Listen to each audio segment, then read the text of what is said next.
One should offer respectful obeisances unto the personality of Godhead, Narayana, unto Narayana Devi, the supremest human being, unto Mother Saraswati, the goddess of learning, unto Srila Vyasadeva, the author.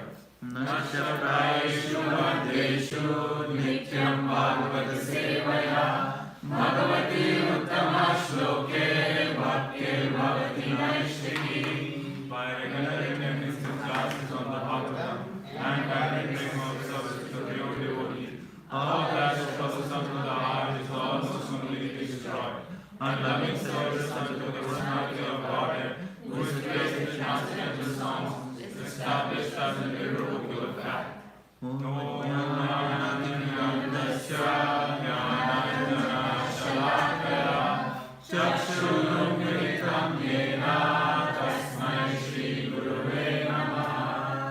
was born in the darkness of ignorance, and my spiritual master opened my eyes with the torchlight of knowledge.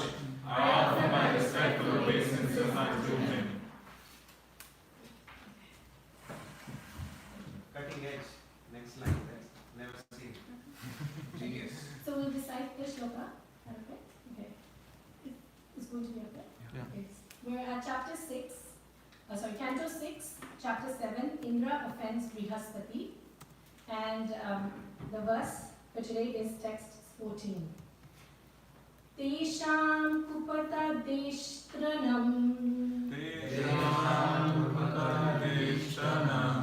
Tesham kupata deshtranam. Tesham Upadadeshranam Patatam tamasi hyadya Patatam Tamasi Hada Patatam tamasi hadaha Patatam Tamasi Hada Ye shraddha shraddhadyurvachaste vai Ye Shraddhadurvachaste vai Ye shraddhadyurvachaste vai Ye Shraddhadurvachaste vai Majantya asma plava iva Majante Asmaplava iva Tesham kupata deshtranam Tesham Kupadadeshranam Patatam tamasi yadha Patatam Tamasi Hada Ye shraddhadyurvachaste vai Ye Shraddhadurvachaste vai Majantyasma plava iva Majante Asmaplava iva Tesham kupata dreshtanam Tesham Kupadadeshranam Prabhu second line Oh. Patatam tamasi adaha. Patatam Tamasi Hada Yeshadhyurvachaste vai Ye Shraddhadurvachaste vai Majante Asmaplava iva Tesham kupadadeshranam Tesham Kupadadeshranam Patatam Tamasi Hada Yeshadhyayurvachaste vai Ye Shraddhadurvachaste vai Majantasmaplava iva Tesham kupadadeshranam Tesham Kupadadeshranam Patatam tasmai hiyadaha Patatam Tamasai Hiyada Ye Shraddhadurvachaste vai Majante Asmaplava iva Majantasmaplava iva Tesham Kupadadeshranam Tesham Kupadadeshranam Patatam tamasi hada Patatam Tamasi Hada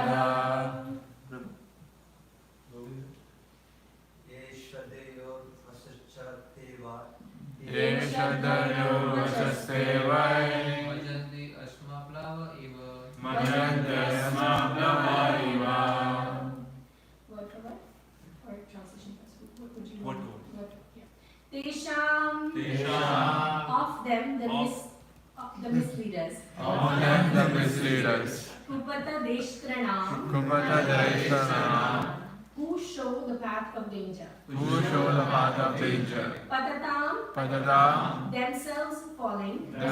falling Tamasi Tamasi in darkness. in darkness Here Here indeed. indeed Actually, it's he indeed. indeed Adaha down Yea anyone who Shraddha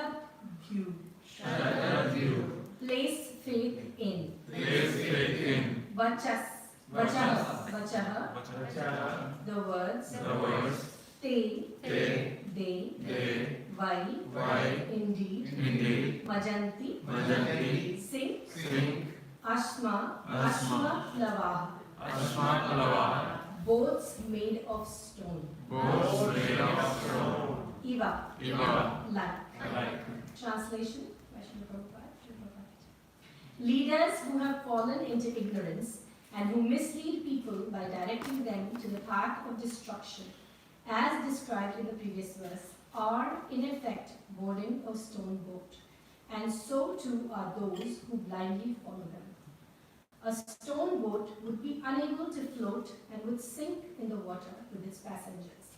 Similarly, those who mislead people go to hell, and their followers go with them. I quote, and then we can read the translation. Purport by Srila Prabhupada, ki. As stated in the Vedic literature, Bhagavatam 11:20-17, Nirdeham Adyam Sulabham Sudurlabham Plavam Sukalpam Guru Karna Dharam. We, the conditioned souls, have fallen in the ocean of nescience, but the human body fortunately provides us a good opportunity to cross the ocean, because the human body is like a very good boat. When directed by a spiritual master acting as the captain, the boat can very easily cross the ocean. Furthermore, the boat is helped across by favorable winds, which are the instructions of Vedic knowledge. If one does not take advantage of all these facilities to cross the ocean of nescience, he is certainly committing suicide. One who boards a boat made of stone is doomed. To be elevated to the stage of perfection, humanity must first give up false leaders who present boats of stone. All of humanity is in such a dangerous position that to be rescued, it must abide by the standard instructions of the Vedas. The cream of these instructions appear in the form of Bhagavad Gita. One should not take shelter of any other instructions. For Bhagavad Gita gives direct instructions on how to fulfill the aim of human life. Lord Krishna therefore says, Sarva Dharman Parityajya Mam Ekam Sharanam Vraja. Give up all other processes of religion and simply surrender to me. Even if one does not accept Lord Krishna as the Supreme Personality of Godhead, his instructions are so exalted and beneficial for humanity that if one follows his instructions, one will be saved. Otherwise, one will be cheated by unauthorized meditation and gymnastic methods of yoga. Thus, one will board a boat of stone, which will sink and drown all its passengers. Unfortunately, although the American people are extremely eager to get out of the materialistic chaos, they are sometimes found to patronize the makers of stone boats. That will not help them. They must take the proper boat offered by Krishna in the form of the Krishna consciousness movement. Then they will be easily saved. In this regard, Srila Vishwanath Chakravarti Thakur comments, Asma Maya Plavo Yesham Te Yatha Majantam Plavam Anumajjanti Tatheti Raja Niti Upadeshtru Swasabhyeshu Koko Vyajantaha. If society is guided by political diplomacy, with one nation maneuvering against another, it will certainly sink like a stone boat. Political maneuvering and diplomacy will not save human society. People must take to Krishna consciousness to understand the aim of life, to understand God, and to fulfill the human mission. You can repeat the translation one more time. Leaders who have fallen into ignorance,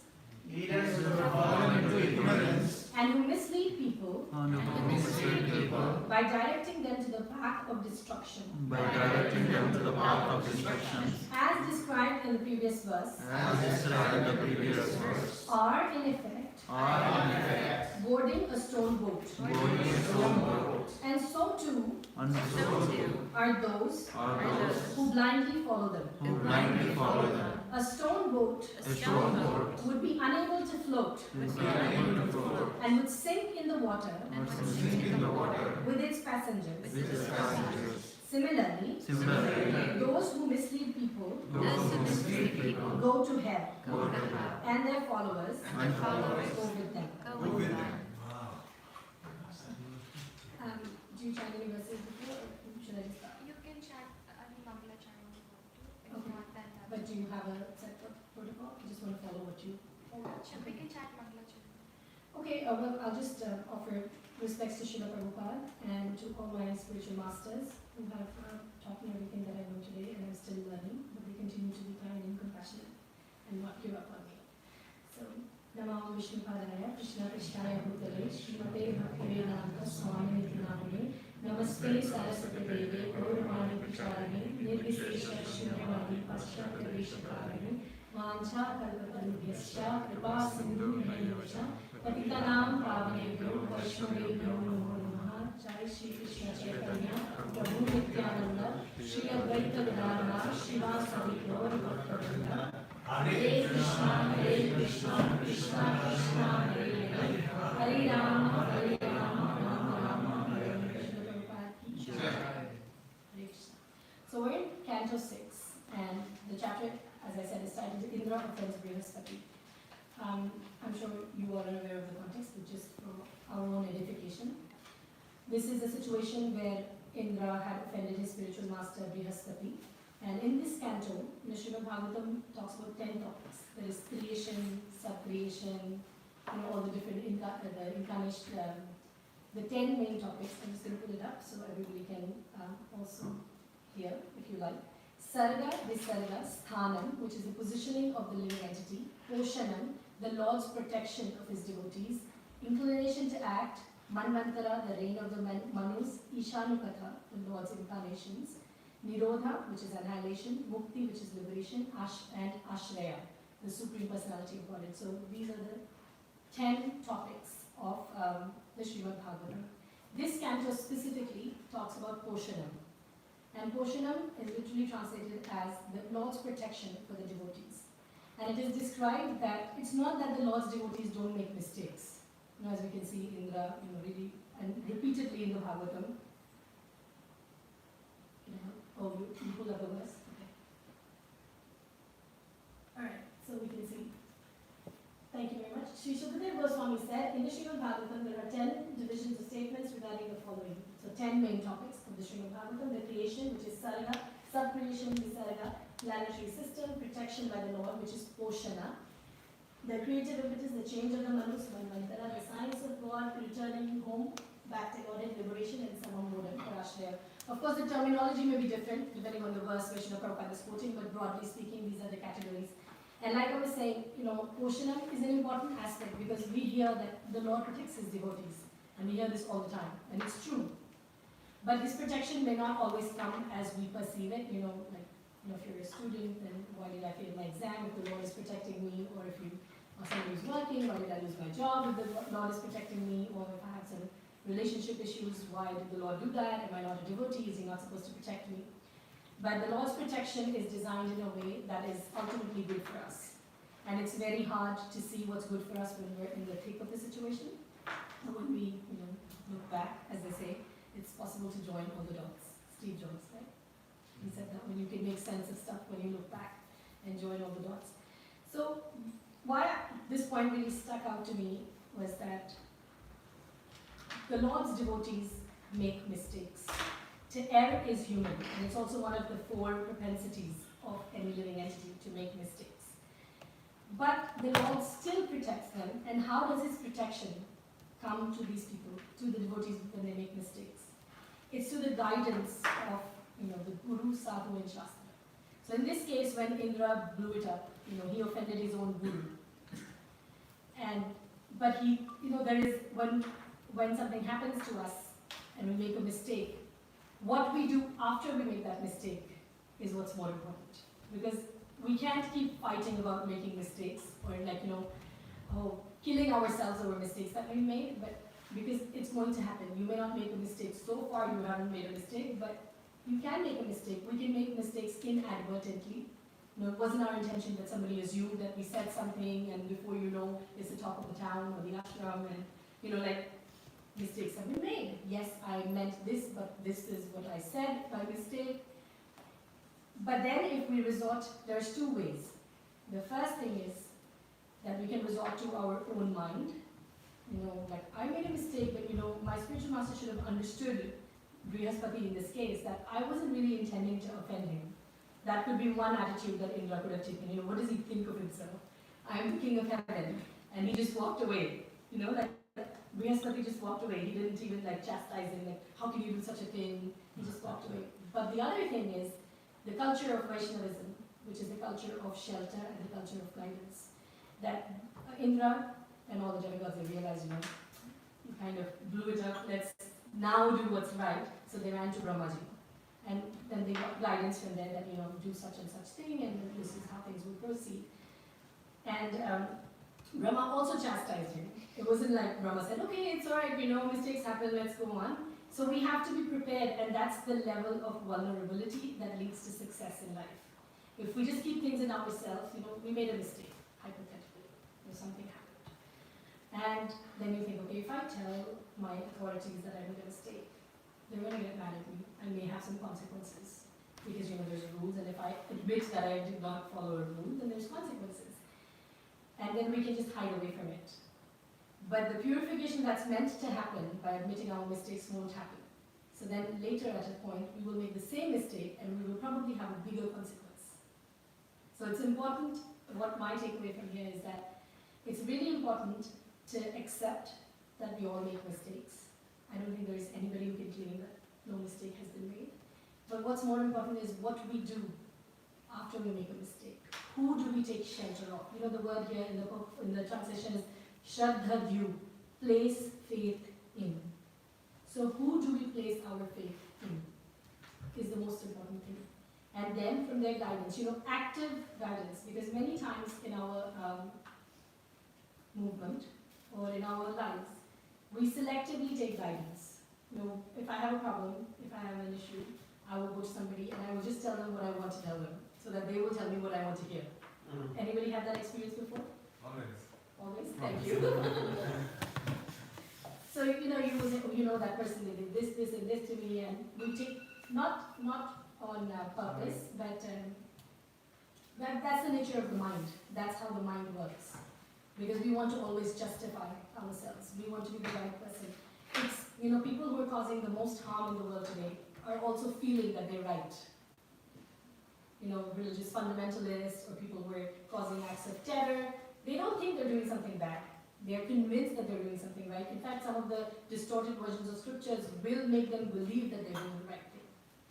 So it's not so much about how I feel in a situation. Yes, feelings are important, but it's also important where we place those feelings in. Do we have a place, a forum where I can say, you know what, this is the situation, and I'm just a fault, I have a potential to make a mistake, but I'm giving you the authority to correct me. Can you please guide me on what I should do?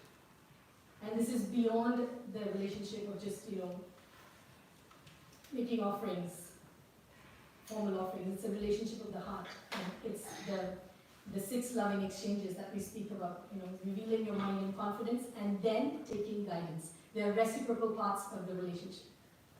So it's important that, for me, I just you know, take that as a primary lesson in this verse. Of course, it's talking about leaders who, you know, misguide their people.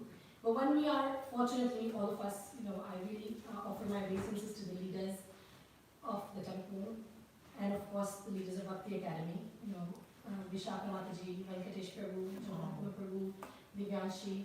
And because it's not easy, you know, leading people is the hardest thing to do. And I know it. It's, I heard in one class by Vishaka Prabhu that happiness and cooperation are 2 things you can never find in the material world. So actually leading people in any shape or form, like a corporation, a big, you know, business endeavor is hard, but leading people in a voluntary organization is the hardest. So I understand how hard it is. And so my obeisances to you, it's really wonderful to see how everything's so organized and everybody's so enthusiastic, so great job. Can we do that? So fortunately for all of us, we are under the shelter of Srila Prabhupada. We are under, you know, shelter of our leaders. Most of you are under the shelter of Bhakti Academy. So it's not like somebody will come who is, you know, proclaiming to be God and you will be swayed by their vote. You know, fortunately, it wouldn't be like that.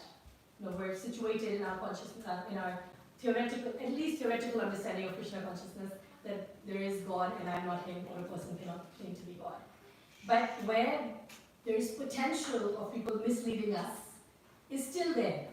They may not come in a cover of like a Mayavadi or, you know, somebody else, but the potential is there to lure you out, you know, oh, you had a fight, you know, this Devyanshi, I don't know what she thinks of herself, you know, like, so I'm just using you as an example, I hope you will understand. No, I'm just telling you. You don't know anybody else's name. I don't actually know anybody else's name. Sorry, and I hope that you wouldn't mind that I pick on me Not as like an it example, has because, happened. sorry, it has happened. Not like it hasn't happened. I know, exactly. Making it relevant. So it's like, you know, that's how the misleading leaders will come in. And they come in with an agenda. The agenda is either envy, or, you know, they want power for themselves. Like, you know, they don't like the leader, they want power for themselves, they want you to follow them. And they will come in and throw all these things that, she does this, and like, yeah, they don't care about you. Like polluting the mind. Pollution in the mind is the biggest pollution. The whole Ramayana was created by the pollution of the mind. Everybody's familiar with the story of the Ramayana? Yes. Mantara polluted Kekai's mind, and the rest is history. Yes, of course, it's the Lord's arrangement, but the Lord's arrangement so we can learn. We should learn from that what we put in our ears and who we hang out with defines who we are, who we become. So taking that misleading tendency shouldn't enter our hearts. Now that doesn't mean that we can't have issues. Yes, you may have an issue with virginity. Or there may be something that you don't approve of or you don't like, but the most important thing is that we address it in an appropriate way. Being a Vaishnava doesn't mean just externally dressing as a Vaishnava. Being a Vaishnava doesn't mean just externally chanting our rounds as a Vaishnava. It's a transformation of the heart. And if we cannot adopt the culture of Vaishnavism, which is humility, it doesn't mean becoming a doormat, but it means that knowing how to express our concerns, how to bring them to the attention of the appropriate authorities, not in a way to drag somebody down, but in a way to improve and help everybody. That's the mood that the leaders should have, that we're not perfect, and we're trying to make it better, and we're open to your suggestions. But also, people who are following should have the same attitude, that such and such person actually is doing a lot of hard work to be a leader. They don't need to get all the crap from everybody. They don't need to, do everything. Like, take the responsibility. And it shows something's wrong, the leader gets called, right? So it's the responsibility that they're taking. They don't need to do it. So they're doing this extra service, they're getting the recognition, but it's coming at a cost. And we should help make the whole environment better. Because I will grow and they will grow. If our mentality is to just pull somebody down, then nobody's benefiting. And we're definitely not benefiting. Yes, you can get some sadistic pleasure out of somebody else's suffering, but what is the ultimate goal? And that's why in this quote, Srila Prabhupada is saying that the stone boat may seem stable. It may seem like it's going to give you the comfort and the certainty that you need in life, but it's going to sink. When your own boat has a hole, like sometimes when we look at what we have, it's very easy to see the shortcomings of what we have because we have it so easily. This doesn't work, my room isn't so good, the washroom isn't clean, or prashadam isn't enough. I'm sure that's not an issue at all because we have really nice leaders and really nice, but I'm just saying how things can get really, we can see more mistakes, the grass is always greener on the other side. And that temptation of, luring you out with misunderstandings and catching on your misunderstandings and creating a rift is how misleading tendencies or people who mislead get in. Many years ago, I think it's about 18 years ago, Rupa was giving a class and he told us that the easiest way through which Maya attacks is by creating differences amongst devotees. We may not agree with everybody, and we should not. We're all individual, we're not machines.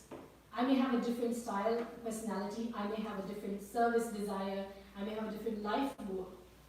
But we can still learn to coexist respectfully, mutually respectfully, and learn how to address our differences. And that's where real growth happens as well, because when we have those interactions, we learn how to curb our false ego, we learn to see the mirror in the face, because it's very hard to see our own faults. And then, that's where Krishna is like really cleaning the heart, scrubbing it. It's painful, but that's where the cleaning is going on. And I don't know if any of you scrub pots, but when there's the black thing that really gets stuck, and then you have to use steel wool, and it takes effort to get it out. So all the subsequent cleanings that happen in our life, because the ultimate goal of our life is to make our heart clean and offerable to Krishna, but it's not simple. Unless you're just boiling water, even then the pan gets dirty. It needs a lot of cleaning, and it's not easy. Because proving your love isn't going to be easy. And proving your love for Krishna, I'm sure you've all had some traces of experiences of expressing love in the material world to anybody. And it's not easy, to try and go the extra mile, think of what the other person would like. So it takes hard work to prove your love, and of course to prove your love to Krishna. And He helps us. He helps us by giving these opportunities to improve, to learn how to do things better, and to learn how to interact appropriately with with everybody else. In this verse, what is notable is that Indra, he realized his mistake. So this verse is actually being spoken by Indra. He's saying that, leaders like me, like people are not, like we're not good leaders, I disrespected, and so he's reflecting, and that's also another quality of a devotee. That when somebody points out your mistake, you take the opportunity to reflect. And it is, and you don't shy away from accepting that you made a mistake.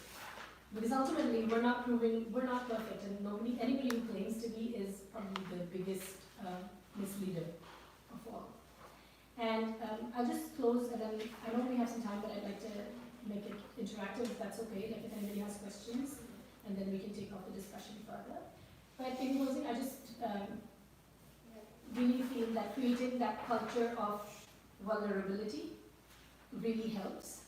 Being vulnerable, choosing who we invest our faith in, Shraddha, like where do you place your faith in? And it is true, in today's day and age, the internet is there, and there's a lot of garbage about many people and many things, and it's very easy to put stuff out there. So make sure you fact check yourself before you trust anybody else. Maybe you have a problem with it, but when that happens, consult somebody else. Consult 2, 3, 4 people. Is it aligned with the scriptures? The scriptures talk about leaders having problems, so it's aligned. Leaders have issues. There can be challenges. Then, Guru, Sadhu, and Shastra.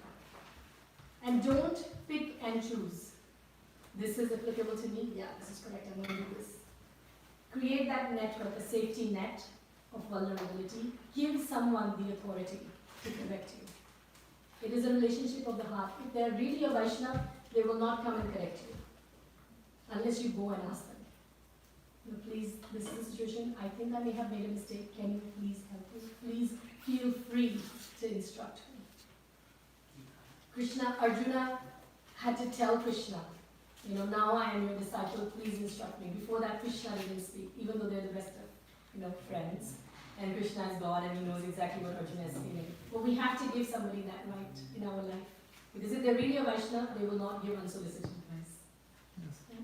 So I'm going to take a pause here, and just if any questions or any reflections anybody wants to add. Prabhu? In the translation, it is written that who mislead people by directing them to the path of destruction, as described in the previous one. So can you describe the previous one in brief so that we can know the context? Yes. So in the previous verse it says, if a person says, one who is situated on the exalted throne of a king should not stand up to show respect to another king or a brahmana, it is to be understood that he does not know the superior religious principles. So, there's an etiquette of a Vaishnava, and to know that etiquette is supremely important. Even if, and in this case, there's an example that if you're a king, you should still show respect to a brahmana or another king. We never go wrong by showing respect. Even if your heart is burnt by the other person, it doesn't take a lot to fold your hands and say Hare Krishna. Because just dharmo rakshata rakshati. If we follow the path of dharma, dharma will protect us. We don't become lesser by giving somebody respect. Yes, if you're an organizational leader, you may have to draw boundaries, and that should not be taken as disrespect. For example, I'm sure you've had to take decisions like such and such person will not be allowed to do this. But that's not disrespect. We shouldn't mix the two. You shouldn't use your harsh words, you shouldn't physically show them disrespect. Greet them nicely like a Vaishnava. If you don't want to, you're not in a position to offer obeisances like dandavats, just hold your hands, that's also considered as an obeisance. So that's what that's a summary of the. Anybody else? Yes, Mataji, we haven't gone through the previous verses of this chapter. Oh, sorry. What exactly happened between Indra and Brihaspati? Why did it happen? Okay, so maybe we'll just read the summary so that everybody knows. Sorry, I had no idea there was going to be summary. Oh, is it not in sequence? Yes, some important verses we are covering from Oh. the Makes chapter. sense, So yeah. we cannot cover entire Srimad Bhagavatam in one semester. So Four sentences. yes, sir. Okay, As related, Srila Prabhupada writes in the summary, as related in this chapter, Indra, the king of heaven, committed an offense at the feet of his spiritual master, Brihaspati. Brihaspati therefore left the demigods who then had no priest. However, at the request of the demigods, Vishwarup, the son of the Brahmana Tvasta, became their priest. Once upon a time, Indra, the king of demigods, was sitting with his wife Shachi Devi and being praised by various demigods like Siddhas, Charanas, and Gandharvas when Brihaspati, the spiritual master of the demigods, entered the assembly. Indra, being too absorbed in material opulence, forgot himself and did not respect Brihaspati, who thus became aware of Indra's pride in his material opulence and immediately disappeared from the assembly to teach him a lesson. Indra became most repentant, understanding that because of his opulence he had forgotten to respect his spiritual master. He left the palace to beg pardon from his spiritual master, but he could not find Brihaspati anywhere. Because of his disrespectful behavior towards his spiritual master, Indra lost all his opulence and was conquered by the demons, who defeated the demigods in a great fight and occupied Indra's throne. King Indra, along with the other demigods, later took shelter of Lord Brahma. Understanding the situation, Lord Brahma chastised the demigods for their offense to the spiritual master. Following Lord Brahma's orders, the demigods accepted Vishwarup, who was a Brahmana and the son of Tvasta, as their priest. Then they performed yagyas under the priesthood of Vishwarup and were able to conquer the demons. Okay? Helps? Prabhu, you have a question?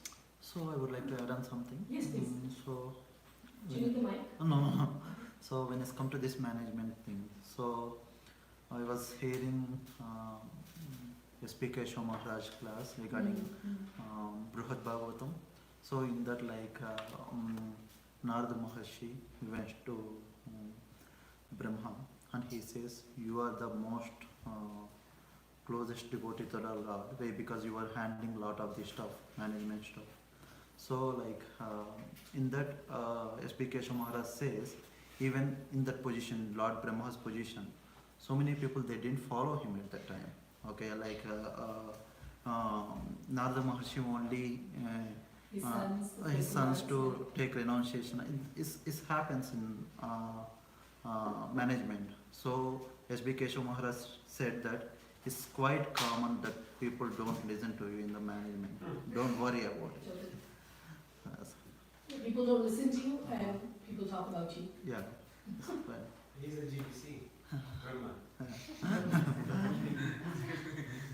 Yeah, and I think just like, we have this external movement of Krishna consciousness, but there's also the internal movement that takes place within our heart, which is about our intentions and what we want to do. And yes, nobody else may see that, but we see that and Krishna sees that. So if we do have traces of that Ishvara Bhav, the controller mentality, which is a little bit, dovetailed in the service to our responsibilities, then Krishna will purify it. But it's not our business to correct somebody's Ishvara Bhav. So, I think the position, appropriate position is very important. Before what we speak, to somebody, it's very important. Yeah. And I'm just using that example, and that's why Chaitanya Charitamrita is also there, or scriptures there to learn the specific examples. So I think Kala Krishna, how somebody made a mistake, again talking of mistakes, a devotee, Lord Chaitanya's personal servant, right, or a very close associate, he got carried away, misled by somebody over there, but Bhattaris. Anyway, some group came and lured away one of the devotees. And of course, as his spiritual master, as the leader, Chaitanya Mahaprabhu did the right thing. He went, he grabbed him by his shikha, pulled him back. So that was the chastisement part. Like, he at least first saved his devotee in an angry mood. But he didn't say, he just left him and he said, okay, now you're back in the safe zone, I reject you. He didn't go and start beating him in the public. He pulled him out of the difficult situation, protected him, and then rejected him. So he was feeling, you can imagine how he must be feeling. And I was the direct servant of Chaitanya Mahaprabhu, and I left him to go to somebody else, and so imagine how he must be feeling. Rejected by the spiritual master, pretty much like Indra. But then the point comes, how did the other devotees react? We can take two steps. I always knew. He was a pretender, and and spiritual master is chastising him, let's join the bandwagon, you know. Let's go after him, write him on the internet, you know, open this for him, reject him, ban him. This is one option. But what did they do? You know, starting from what they did a Ishta Goshti. Let's come together to downstairs, let's come here. You know, our friend, he made a mistake. He's been rejected by Chaitanya Mahaprabhu. He's going through hell. And then they planned a whole program how to make him feel better. And what did they do? He said, how can we make him feel good? You know, he's feeling so bad. So, okay, let's give him a public recognition. Let's give him a service. So at that time, you say, okay, go wash pots, or you know, come on, cook distribution. Come on, you know, it's the best thing for purification. Come on the street. No, it will be hard for him. So they strategized. Nityananda Prabhu, all the big leaders were strategizing. And the service they chose for him was, let's send him to Navadvip. One is like, give him a little break. You know, because here it's a little toxic, he's not feeling good. So change the situation for him, and he became the messenger. Go to Navadvip to give the message that Lord Chaitanya is coming. He went just and he became a hero because he brought such a beautiful news. So my point is that leaders, gurus, they do their service. Temple president can ban you or chastise you, give you a consequence. But how do rest of us, if you are not in a position of power, position of power, so Chaitanya Charitamrita shows that. Like, let's not go after the person and destroy him or her, but rather we can be, you know, support them. Yeah. And then Krishna came back. Like, that's the goal, right? Yeah. Anyway, just Thank you, that's very nice. Any further thoughts? Yes, Roger. Question to Prabhu's, I have not read it. I don't remember. I don't remember the previous verse. so Prabhu, as you mentioned, we should try to just enhance the devotees' mood or try to just associate with them. But sometimes, let's say somebody from the power, they ban him and they say please don't associate with this devotee because it's not good for your spiritual progress. So in that sense, what are we supposed to do? Yeah. Well, the first guiding principle is to follow the authorities in all circumstances. Srila Prabhupada has clearly aligned that we should always follow the GBC. And we should, unless we're in a position to, in this case also it was Lord Nityananda. It wasn't just somebody who was a friend. Because you're also, as a friend, you really are not in a position, I know it's painful as a friend to see a friend go through such a situation, but you're also not in such a situation, such a position to help somebody, other than providing some emotional comfort. But with that, because mistakes are made, and if somebody has made a mistake, then it is important that there is rectification for their own good and for everybody else's good. And that's the difference between an organization and a personal, endeavor. Because for the organization's help, it's important to understand that there are certain rules in place and that they should be followed. Leaders who are in position to reach out should reach out to the devotees and assist them. I'm sure, we see one side of the story, that they've been banned or whatever, but there's another side of the story, and I hope there is every time, that somebody reaches out to them and somebody provides them a path to correction. With kids, I have 2 kids, and sometimes I have to give them a consequence that you're not allowed to go play or something like that. Because I need you to learn a lesson, and it's important. I know it's hard for me because I keep hearing the counter arguments all the time. I might as well give in. But as a parent, I'm responsible for your development. So it's important for me to draw the boundary, and it's very hard. It's not a popular position. So I understand as a friend or as a fellow devotee, we may feel harmed, or but we should remember, adhikar is a very important thing. Adhikar means your position. Are we qualified to help somebody? Because the last thing you want to do is, in the name of helping somebody, you get swayed in the ocean yourself. They can, again, I'm not trusting anybody's goodness of heart, because the first thing is that we're all eternal parts and parcel of Krishna, and we have the goodness of heart. But we get affected, we get affected by the material worlds. We can get influenced, our mind can get corrupted. If Kekai's mind could get corrupted, who are we?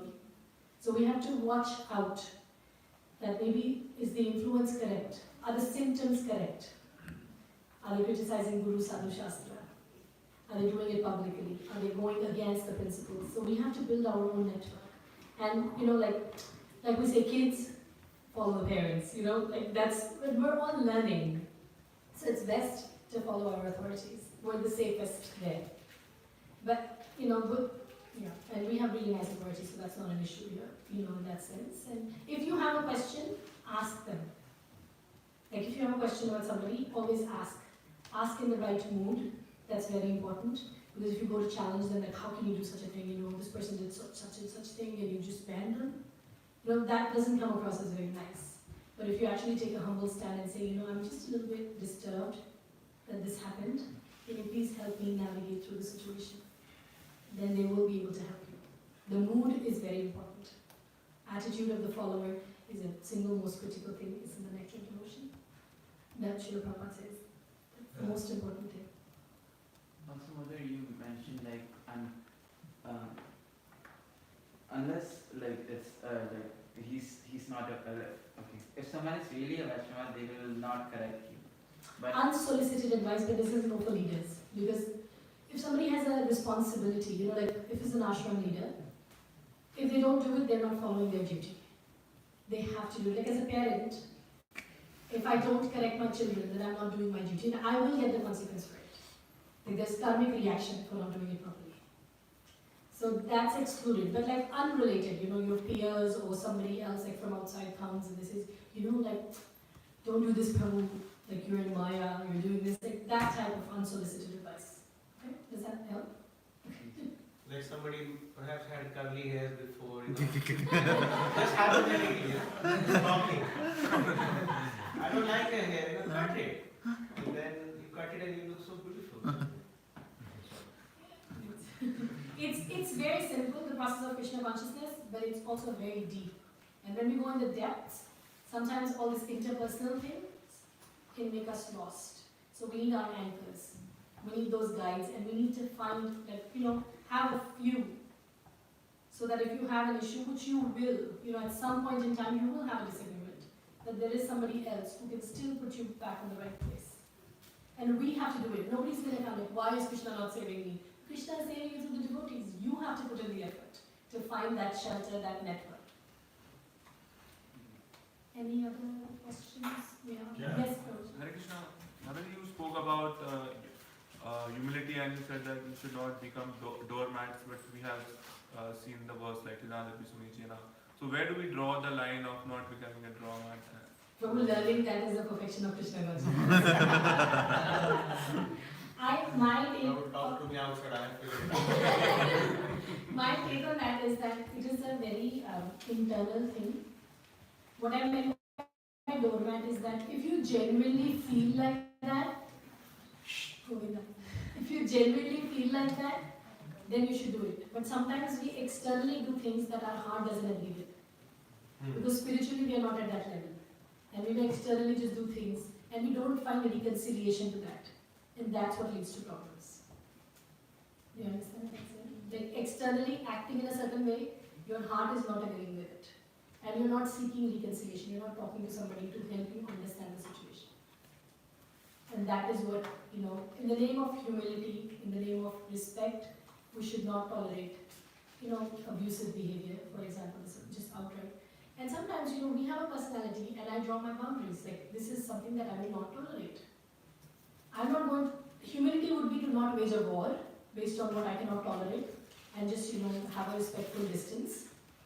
But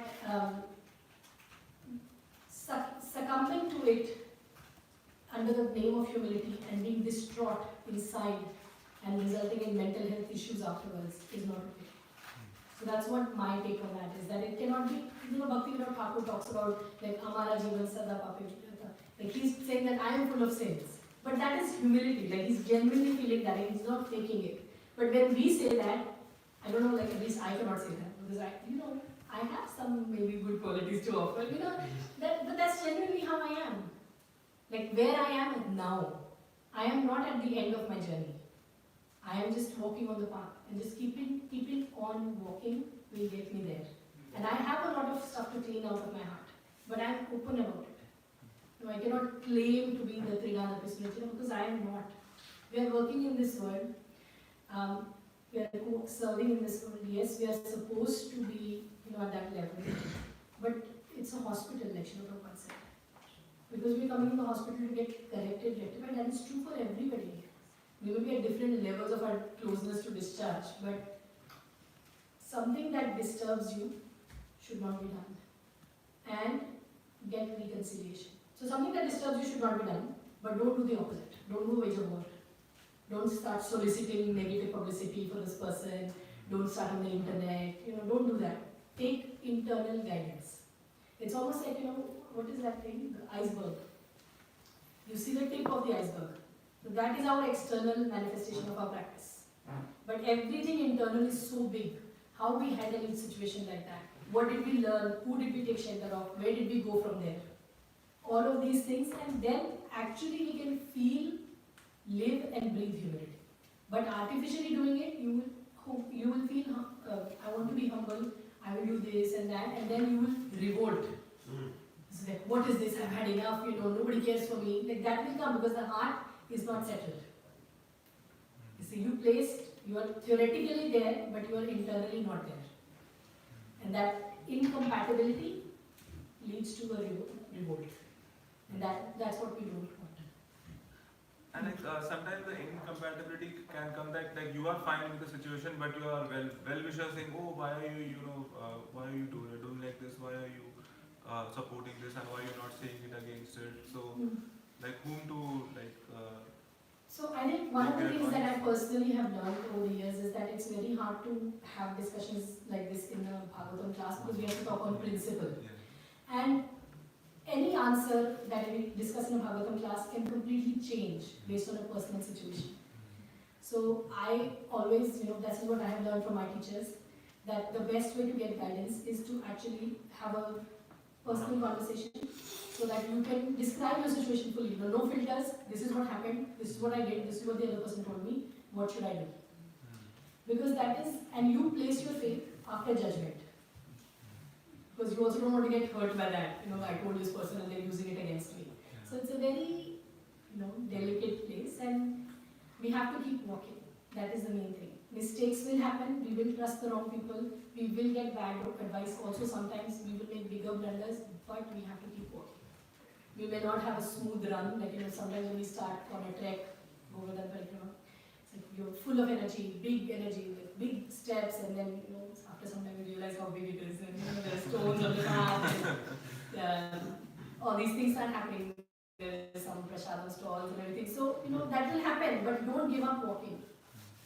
Vaishnav always says that life is one big journey around the Guru Parikramah. Just keep walking, one step after the other. Just don't jump off the trail.